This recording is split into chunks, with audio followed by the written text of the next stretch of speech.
Que tenemos encuesta, acaba de salir encuesta de Atlas Intel, que además recordemos tiene pendiente ahí una revisión del Consejo Nacional Electoral. Para el Consejo Nacional Electoral, digamos que las mediciones de Atlas Intel, al ser digitales, no representan la misma garantía de una encuesta presencial, y tenemos una nueva ley de encuestas que exige unos mínimos. Pero digamos, mientras no se tome una decisión final, Atlas Intel sigue haciendo encuestas, publicándolas, y salió hoy una nueva para la revista Semana. Se la leo rapidito porque es una foto bien interesante a 15 días de las elecciones. Iván Cepeda, 37%, Abelardo de la Espriella, 32.9%, Paloma Valencia, 16.7%, Sergio Fajardo, 4.9%, Claudia López, 3.5%. De cara a la primera vuelta, hoy estarían en el primero y el segundo lugar Iván Cepeda y Abelardo de la Espriella. Paloma Valencia un poco más descolgada con el 16%. En los escenarios de segunda vuelta, que esto llama la atención, siempre ha salido así en esta encuesta de Atlas Intel. Iván Cepeda, 40.4%, Abelardo de la Espriella, 44%. Iván Cepeda, 39.2%, Paloma Valencia, 40.6%. Tanto Abelardo como Paloma Valencia le ganarían a Iván Cepeda en una segunda vuelta, según este sondeo, esta medición de Atlas Intel para la revista Semana. Ahora, ahí el interrogante, ahí en esa encuesta hay dos noticias. La primera, pues obviamente es la superada de Abelardo sobre Paloma, ¿no? Que lo pondría a él como el rival directo de Cepeda. La reducción de Cepeda, que cada vez se estaba acercando más al 51%, que es lo que necesita para ganar en primera vuelta, pero esa reducción, sí, se aleja. Hay que ver qué pasa, se aleja, hay que ver qué pasa con la Inbam. Y Abelardo se acerca bastante. Abelardo subiendo, Cepeda sostenido, baja un puntico. Lo que pasa es que no se puede comparar esa encuesta con la anterior porque las mediciones, los tipos de mediciones son distintos. Pero cogiendo solamente, digamos, esa foto de hoy y la miramos en comparación con todo lo que ha venido pasando en medio de todo este maremágnum político, la verdad es que Abelardo Cepeda pues se ha sostenido en el primer puesto, pero Paloma se ha ido quedando y Abelardo está subiendo. A mí me da la sensación de que se montó en algo que se llama el momentum, que es súper importante para las contiendas presidenciales y políticas en general, que es como una cresta de la ola. Entonces yo lo decía más temprano, si esto hubiera ocurrido o estuviera ocurriendo hace 3 meses o hace 4, uno no sabe porque es impredecible si sube y vuelve y baja.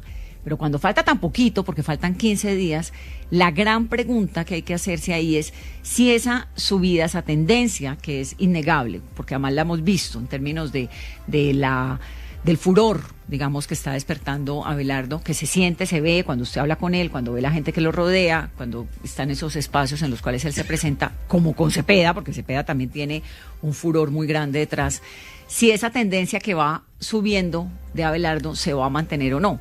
Eso es importantísimo para poder entender qué va a pasar en los próximos 15 días, porque eso lo podría llevar a una segunda vuelta con Cepeda, y ahí pues la fiesta es otra, que es la del 21 de junio.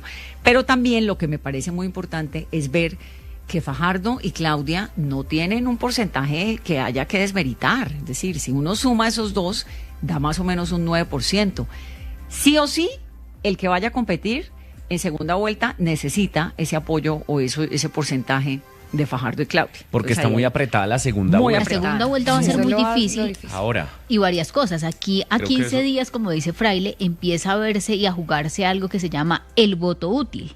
Porque en este momento Abelardo está casi que duplicando a Paloma Valencia, y también la cifra de indecisos supera el 10%. En esa encuesta, ¿no? En esa encuesta. Esa encuesta Atlas es siempre muy de tendencia de derecha, pues la manda a hacer la revista Semana, precisamente. Pero ¿no? En este caso, digamos, en la segunda vuelta, Sergio Fajardo nunca vota en la segunda vuelta, Vanessa. Yo no Esa creo es la gran pregunta. ¿Se va a ver blanco otra vez? Esto no va a ser la excepción. No lo veo ni yéndose para un lado ni para el otro. Con los dos es diametralmente opuesto. O sea, si alguien está en el centro de Abelardo y de Iván Cepeda, es Sergio Fajardo. No puede coger para ningún lado. Sería lo más incoherente que podría hacer en su vida política. O sea, si él quiere continuar con una carrera o por lo menos retirarse de la política, no podría tomar bando de ninguna manera. O sea, sería lo más incoherente que yo pudiera ver en un político como Sergio Fajardo. No me lo imagino. Votando en blanco en estas... O sea, lo que debería hacer y lo que ha hecho siempre es votar en blanco. Si toma partido por el uno o por el otro, sería lo más incoherente del planeta. Yo no me lo imagino, porque es que además son extremos. Es que aquí sí hay una contienda real, de derecha y de izquierda. La derecha, o representada por Abelardo, o representada por Paloma, que obviamente la presencia de Oviedo en esa contienda la acerca a ella un poco más al centro.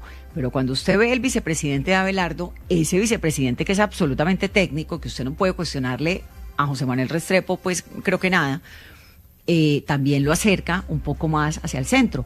Pero la verdad es que aquí lo que se viene en segunda vuelta es un modelo de país completamente distinto. ¿Usted quiere que continúe el modelo de país que ha presentado Petro o usted quiere un modelo de país completamente distinto, mucho más cercano al modelo de país que habíamos tenido pues en administraciones previas?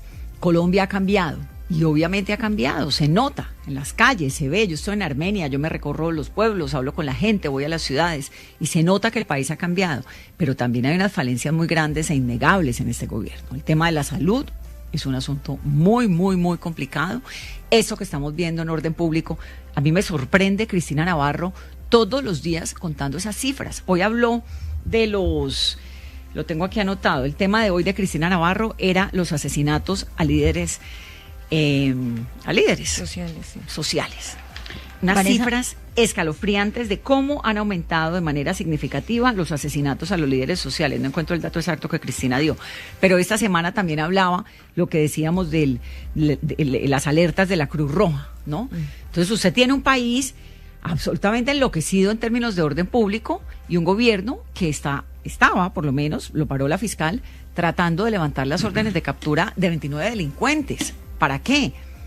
¿Cuántos votos pueden meter esos delincuentes cooptando e influenciando a la gente que tienen alrededor? Eso es un gran interrogante. El país es otro en dos asuntos muy importantes. Vanessa, te voy a decir... por un lado y lo de orden público por otro. Dígame, profe. Te voy a decir algo para bajar un poquito al pueblo, ¿no? ¿Sabes lo que me dijo un asesor? ¿Qué? No del gobierno actual ni de Cepeda, ¿no? De otro. Me dice, ojalá a la selección Colombia, profe, le vaya mal. Mira lo que me dice. ¿Por qué? Porque me dice que en segunda vuelta, si Colombia va bien en el Mundial y Petro sale con camiseta de Colombia gritando goles, no hay quien frene a Cepeda. No, igual todos ponemos la camiseta de la selección Colombia. Sí, ya sé. Es la salida a votar, ¿no? Sí, pero Ese es el mirá tema. dónde me dice, ¿no? Imagínate eso, porque imagínate que se suba al carro y empiece, sí, porque siempre apostamos a esto, ¿no? Ahí lo que pasa es que Cepeda siempre pensamos que tenía un techo que estaba en el 37, 38, que en esta encuesta le aparece, ¿en cuánto, Fraile? ¿36? ¿Es la de ahora? Ya le digo exactamente, pero digamos que no, se baja. 37.6. 37, pero el techo, pues no es tan techo, porque ha ido subiendo.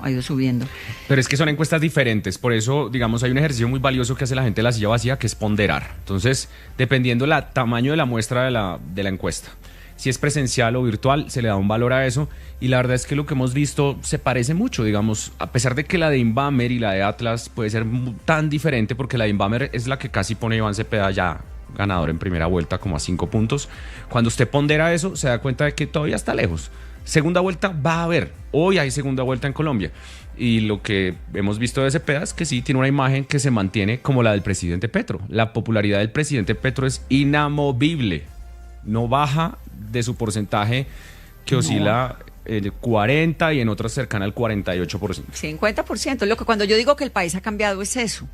El país ha cambiado. El país, hay la mitad de la gente que apoya a Petro, que además han hecho un ejercicio de comunicación que ha sido muy exitoso. ¿Qué tal ahora entonces con el cuento de la reforma a la salud? Pero por favor, o sea, la salud de Colombia es un absoluto desastre. Y no lo era ni hace un año, ni hace 2, ni hace 3. Tenía falencias y necesidades. Pero este desbarajuste que estamos viendo en términos de salud en Colombia, nunca lo habíamos visto. El orden público. Hay lugares de Colombia donde hoy en día es imposible ir. Estamos viendo militares secuestrados. Estamos viendo líderes sociales asesinados. Eso no se había visto. Pero aún así, el aumento del salario mínimo y la manera como han comunicado lo que para algunos nos parece una falencia, que es el tema de salud, pues el presidente ha logrado que la gente lo vea como un tema distante y distinto al gobierno, cuando eso todo ha sido una responsabilidad del gobierno. El chu que anunciaron desde hace mucho tiempo, bajo la batuta, entre otras, de Carolina Corcho. Pero más noticias, Carolina, a las 2:35 de la tarde. El DANE reveló la cifra del Producto Interno Bruto. De acuerdo con la entidad, la economía colombiana creció 2.2% en el primer trimestre, del 2026. Ese audio, que a mí me pareció espeluznante, de lo más terrible que he escuchado en el último tiempo, de un hombre que supuestamente pertenece a las disidencias de las FARC, diciendo que hay que votar por Cepeda, lo que el ministro de Defensa ha dicho es que no es un disidente de las FARC, sino que es un extorsionista. Además, Vanessa, que hay silencio por parte del candidato involucrado, Iván Cepeda, pero ha convocado para las 2:30 de la tarde una declaración en Pasto, donde hoy tiene un evento público. Él por ahora dice: me voy a pronunciar sobre los montajes y voy a desmentir al director de la policía y al ministro de Defensa, Pedro Sánchez, frente a los hechos relacionados donde me mencionan con alias Calarca. Y es que Iván Cepeda ha anunciado 2 veces, Vanessa, que desde los organismos de inteligencia del Estado se estaban preparando montajes en su contra. El propio Iván Cepeda, que es el candidato del gobierno, advirtiendo que desde la oficina de inteligencia iba a salir algún tipo de montaje. No sabíamos de qué se trataba. Esto fue aproximadamente hace unas 4 semanas y tal vez lo que va a hacer es relacionar eso. Esa información que tanto se la entregaron a él como al propio Abelardo. Abelardo de la Espriella también dijo: me van a hacer un montaje desde la oficina de inteligencia del gobierno nacional. Hay que ver qué dice Iván Cepeda, qué información tiene y qué es lo que le va a debatir al ministro de Defensa sobre defenderlo, porque el ministro de Defensa lo que salió fue a defenderlo, a decir que no había un disidente de las FARC hablando, invitando a votar por Cepeda, sino que era un extorsionista desde la que cárcel. Además voy a la pausa. Compañero, ¿no? Sí. Vanessa, compañero. Y noticia a esta hora frente al caso de Yulitza Tolosa, un anuncio que hace el nuevo superintendente de salud, Daniel Quintero. Ha pedido a la Superintendencia Nacional de Salud abrir una investigación a la Secretaría Distrital de Salud de Bogotá para determinar su posible responsabilidad frente al cumplimiento de sus deberes, esto frente a la habilitación, inspección, vigilancia y control de este centro y este establecimiento médico estético que funcionaba aparentemente de manera irregular en Bogotá.